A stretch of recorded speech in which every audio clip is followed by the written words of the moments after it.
अस्सलाम वालेकुम। उम्मीद करती हूँ कि आप सब खैरियत से होंगे।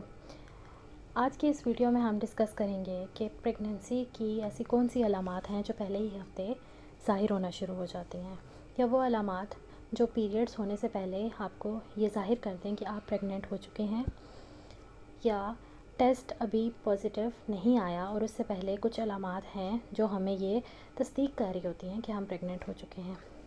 बहुत सी ख़वातीन ये सवाल करती आई हैं कि आया हम प्रेग्नेंट हो चुके हैं या फिर कोई और वजह है जिसकी वजह से हमें पेन हुए हैं, क्योंकि कुछ ख़वातीन में प्री मेंस्ट्रुअल सिंड्रोम, जिसको हम PMS कहते हैं, वो भी होता है, जिसकी वजह से उनको पीरियड्स आने से 4-5 दिन पहले टांगों में दर्द और निचले पेट के हिस्से में दर्द होना शुरू हो जाता है। तो उसको प्रेगनेंसी से भी मिक्स किया जाता है। इस वजह से बहुत इस कन्फ्यूजन में शिकार रहती हैं जो ख़वातीन कंसीव करने की ट्राई कर रही होती हैं या कोशिश जारी होती है और वो कंसीव नहीं कर पा रही होती। तो उनको ये शकूक व शुबहात रहते हैं कि आया हम प्रेग्नेंट हुए थे या नहीं हुए थे, क्योंकि कभी कभी उनके सवाल जहन में ये सवाल भी आते हैं कि शायद हमने इंटरकोर्स कर लिया या मियाँ से मिल लिए और उसके अगले दिन हमें मेंसेस स्टार्ट हो गए, तो शायद उस वजह से हमारा मिसकैरेज हो गया। बेसिकली प्रेगनेंसी का जो अमल होता है वो तकरीबन पीरियड्स आने से हफ़्ता एक पहले ही होता है, जिसको हम इम्प्लांटेशन कहते हैं। तो इस वीडियो में हम डिस्कस करेंगे ऐसी अलामात जो हमें शो कर रही हैं कि हमें हमारी प्रेगनेंसी या हमल ठहर चुका है और हमें अब ये एहतियात करनी चाहिए अपने हमल को बरकरार रखने के लिए। मज़ीद वीडियो को देखने से पहले मैं आपको कहूँगी कि चैनल को सब्सक्राइब कर लीजिए ताकि हमारी मज़ीद इंफॉर्मेटिव वीडियोज़ आपको मिलती रहें, और बेल के बटन को भी प्रेस कर दीजिए।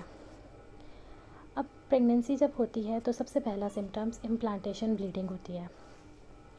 इम्प्लांटेशन ब्लीडिंग बेसिकली क्या है कि अब हमारा सेल और स्पर्म जो है वो फर्टिलाइज़ हो चुका है और एक छोटा सा एम्ब्रियो फॉर्म हो गया है। तो वो जो ही हमारी बॉडी में बनता है तो एक इम्प्लांटेशन ब्लीडिंग होती है। लेकिन कभी कभी ये इम्प्लांटेशन ब्लीडिंग इतनी माइनर होती है कि इसको हम पता भी नहीं लगता बहुत सी ख़वातीन को। इसके अलावा इनिशियल प्रेगनेंसी के दिनों में या पहले हफ्ते में आपको कभी कभी वाइट डिस्चार्ज की भी शिकायत हो सकती है, जिसको हम कहते हैं लिकोरिया समझ लें, उसका भी ज़्यादा होना शुरू हो जाता है। इसके अलावा ब्लोटिंग होती है, आपको भारीपन लगता है, कुछ खाने का दिल नहीं करता, पेट में उभार जिसको हम कह सकते हैं। इसके अलावा चेस्ट टेंडरनेस होती है। चेस्ट टेंडरनेस क्या आती है? छातियों का नम होना, मतलब आपका अगर हाथ लगा रहे हैं अपनी चेस्ट पे या छाती पे तो आपको दर्द महसूस होता है। इसके अलावा बहुत सी ख़वातीन को गैस्ट्रिक का मसला होता है, कंस्टिपेशन हो जाती है, लेग्स में बहुत क्रैम्प्स होते हैं, पेन होते हैं। इसके अलावा यूरिन जो है, पेशाब, वो फ्रिक्वेंटली ज़्यादा तादाद में आना शुरू हो जाता है। और बहुत सी ख़वातीन को लोअर एब्डोमिनल पेन और दिल ख़राब भी होता है। ये सारी अलामात क्यों होती हैं? क्योंकि प्रेगनेंसी में जो ही प्रेगनेंसी होती है हमारी बॉडी में हार्मोनल चेंजेस आना शुरू हो जाते हैं। प्रोजेस्टेरोन एक हार्मोन है जो आपकी प्रेगनेंसी को ठहराता है, उसका लेवल एकदम से बढ़ना शुरू हो जाता है, जिसकी वजह से बहुत सी बॉडी में चेंजेस आ रही होती हैं और वो आपको महसूस होना शुरू हो जाती हैं। अब ये तो ऐसी निशानियां हैं जो हमें बता रही होती हैं कि हम प्रेग्नेंट हो गए हैं। अब जब ये निशानियां अपीयर होना शुरू हो जाएं तो हमें वो ऐसी कौन सी एहतियात है जो करनी चाहिए जिसकी वजह से हमल जो है हमारा वो ज़ाया ना हो। इसमें सबसे पहले तो आपको ट्रैवल नहीं करना चाहिए, स्पेशली जिन सवारियों में बहुत ज़्यादा उछलना हो, जैसे रिक्शा होता है, बाइक होता है, तो ऐसे सवारियों से परहेज़ करना चाहिए। लॉन्ग ट्रैवल बिल्कुल नहीं करना चाहिए कुछ दिन। कोई हैवी एक्टिविटी ना करें, कुछ भारी सामान ना उठाएं, जैसे हम पानी भर के बाल्टियाँ उठा लेते हैं या बड़ी बड़ी बॉटल्स उठा लेते हैं। टांगों के बल बैठ के कोई काम ना करें, जैसे पोछा वगैरह हम लगा रहे होते हैं या झाड़ू लगाते हैं, तो इन चीज़ों से परहेज़ करें।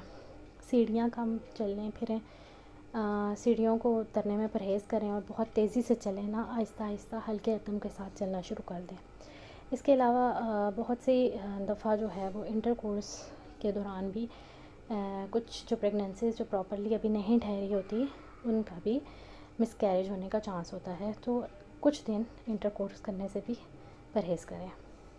इसके अलावा कुछ ऐसी चीज़ें हैं जो आपको अगर लग रहा है कि प्रेगनेंसी है तो आपको शुरू में खाने में परहेज़ करनी चाहिए। उसमें आप मछली ना खाएं, फ़िश खाने से परहेज़ करें। इसके अलावा ड्राई फ्रूट्स, बादाम, काजू, पिस्ता वगैरह ये चीज़ें खाने से परहेज़ करें। इसके अलावा कुछ ऐसे फ्रूट्स हैं जैसे कि पपीता है, पाइनएप्पल है, तो ये फ्रूट्स भी आप शुरू के प्रेगनेंसी में मत खाएं। आपको लग रहा है कि आप प्रेग्नेंट हैं और अभी टेस्ट पॉजिटिव नहीं आया। इसके अलावा कोई मेडिसिन फ़ालतू की मत लें। कुछ भी जैसे हम लोग हमारी आम प्रैक्टिस होती है कि हल्का सा पेन हुआ, पेन किलर्स ले ली, ये कुछ ले लिया, पोनस्टॉन ले ली, तो मेडिसिन्स लेने से परहेज़ करें। शुरू में मेडिसिन्स फ़ालतू ना लें अनटिल अनलेस कोई आप ऐसी मेडिकेशन ले रहे हैं जो आपको कंसीव करने में हेल्प कर रही है। जैसे कि बहुत से डॉक्टर्स फोलिक एसिड प्रिस्क्राइब कर रहे होते हैं, तो अगर फोलिक एसिड ले रहे हैं तो वो जारी रखें। इसके अलावा स्ट्रेस ना लें बिल्कुल भी। अल्लाह ने आपको औलाद देनी है, वो देगा, नहीं देनी तो वो भी उसके हाथ में है। तो स्ट्रेस बिल्कुल ना लें। जल्द ही कुछ दिनों में, हफ़्ते 2 हफ़्ते में आपका टेस्ट पॉजिटिव हो जाएगा और आपको कंफर्म हो जाएगा। तो फ्री ऑफ स्ट्रेस रहें, कुछ चीज़ों का परहेज़ करें, इंशाल्लाह अल्लाह बेहतर करेगा। इसके अलावा प्रेगनेंसी टेस्ट आपको कब करना चाहिए? पीरियड्स की डेट आपकी मिस हो गई है, उसके बाद आपको 1 हफ़्ता या 1 हफ़्ता वेट करें, 1 हफ़्ता टेस्ट करें। अगर पॉजिटिव नहीं आता तो फिर दूसरा हफ़्ता करें। या अगर आपको बहुत जल्दी भी होती है हमें मालूम करने की कि हम प्रेग्नेंट हो गए हैं या नहीं, तो इसके लिए एक HCG टेस्ट होता है, वो ब्लड टेस्ट होता है, तो वो आप करवा लें। उसका हफ़्ते के अंदर अंदर ही पता लग जाता है, तो उससे प्रेगनेंसी कंफर्म हो जाती है। और अगर प्रेगनेंसी कंफर्म हो गई है तो आप अपने कोई भी करीबी अच्छी गायनेकोलॉजिस्ट से मशवरा करें और उसके मशवरे के मुताबिक फिर अपनी प्रेगनेंसी कंटिन्यू करें। मज़ीद ऐसे ही इंफॉर्मेशन और इन्फॉर्मेटिव वीडियोस के लिए चैनल को सब्सक्राइब करें और वीडियो को शेयर और लाइक करना ना भूलिएगा। मज़ीद किसी नई वीडियो के साथ हाज़िर होंगी।